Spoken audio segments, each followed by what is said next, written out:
Oh, that is a thing of beauty. What's happening, sports fans? Welcome back to another episode of Mama and Papa Joe. We're throwing a tri-tip on the Weber kettle today. Let's check it out. Here's our tri-tip. Nothing special. We're going to do a quick dry brine today. Got some cleaning up to do. Anywhere there's extra heavy fat, we'll thin it out some. This loose, stringy stuff definitely has to go. Backside looks good. This thin point, we're going to chop it off right about there. Trooper just came back from a walk. You can hear him drinking water. I think we're good here. Here is the direction of the grain, and right about here it turns.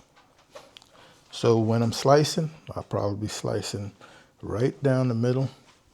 Let's knock out this dry brine. I recently had a subscriber ask, have I ever dry brine with the rub? And I realized I hadn't. So today we're gonna try it.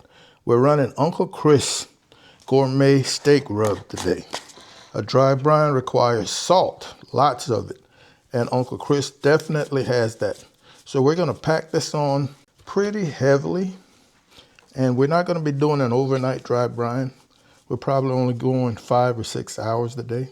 But that should be plenty of time. And I will not be seasoning this before cooking. This is it. If we need some additional salt, I'll sprinkle some on after slicing. We're gonna slap this on a rack so we get airflow. And this is going into the fridge for, like I said, 5 or 6 hours. We'll be cooking this afternoon. All right, sports fans, we've been dry brining for 6 hours. We've been out of the fridge for about 45 minutes. What I did with my little scraps, I butterflied them real thin, and I'm gonna throw them on the grill after I get this off. I noticed that we've got some uneven sides, so I think I'm going to put a couple of butcher twine strips in here just to try to even this thing out while it smokes. I'll cut them off before we begin searing.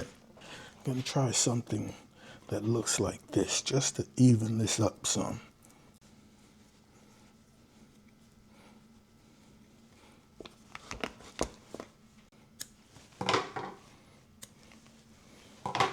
All right, I feel much better about that. So we're gonna head outside and get our fire going. All right, folks, we've got a little fire going, a little small piece of oak for a little smoke. And we're gonna come in with our tri-tip. I'm gonna go about 20 minutes. I'm thinking this is gonna take maybe 45 minutes or so, but I'll check it in about 20 minutes and I'll do a 180. All right, half an hour mark, folks. I checked this about 10 minutes ago and I saw my coals were burning pretty fast. I'm using a cheaper charcoal. Won't be buying that again. Not gonna call any names. So all we're gonna do is rotate a 180, get that other side in the direction of the fire. I added a couple chunks of lump just to help that fire along. And I'm thinking it's gonna be another 20 to 30 minutes to get us up to about 118 to 120. We're about an hour and 10 minutes, folks. Pros and cons of cooking a tri-tip. Because it's so unevenly shaped, you're gonna have a degree of doneness for everybody, from rare to medium rare to well done and so on. Now when you're checking for temperature, that is saying 113, there's 115. Down here it's gonna be much higher. That is even, no, that can't be right. All right, that is saying 140. We're not gonna let that scare us. We're gonna pull this now. I'm gonna build a bigger, hotter fire, and then we're gonna get this seared. I'm also gonna remove the butcher twine. All right, looks good, feels good. All right, folks, I started this fire with my torch, so it didn't take very long, less than 10 minutes. There's gonna be some flame up. We've got that nice fat cap on the bottom, but I'm looking at flipping maybe every 30 to 45 seconds or so.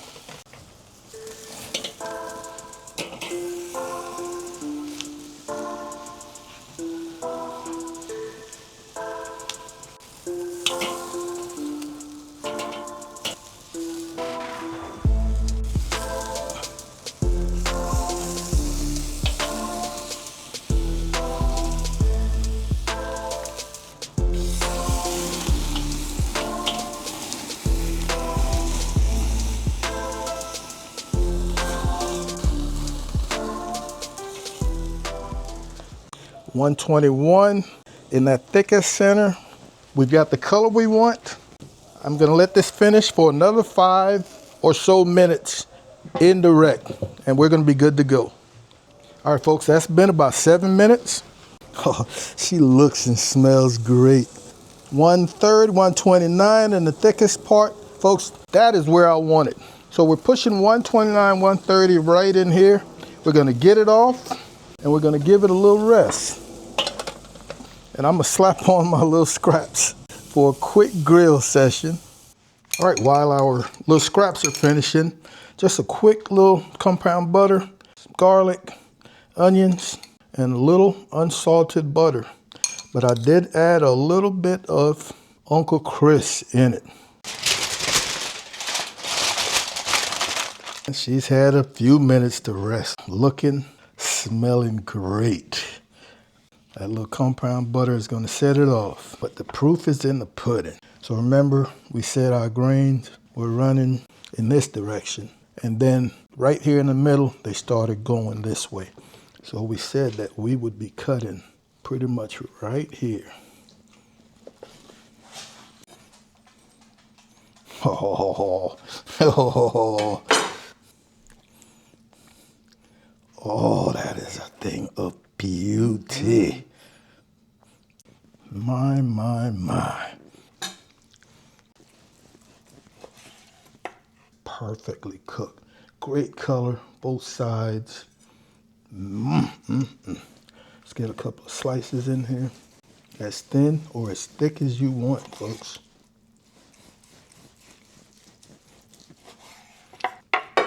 In its own juice. Try that, mama.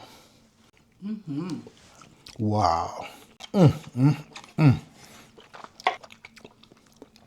Melts in your mouth.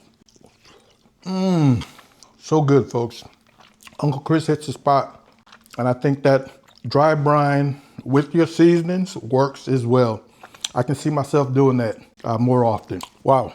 Mom and I getting ready to sit down, have us a great dinner. Want to thank you guys and gals as usual for hanging out with us. We appreciate it. Be on the lookout for another video coming very soon. Like always, Mom and I want you guys to take care of yourselves, love each other, and we'll see you when we see you. Holla.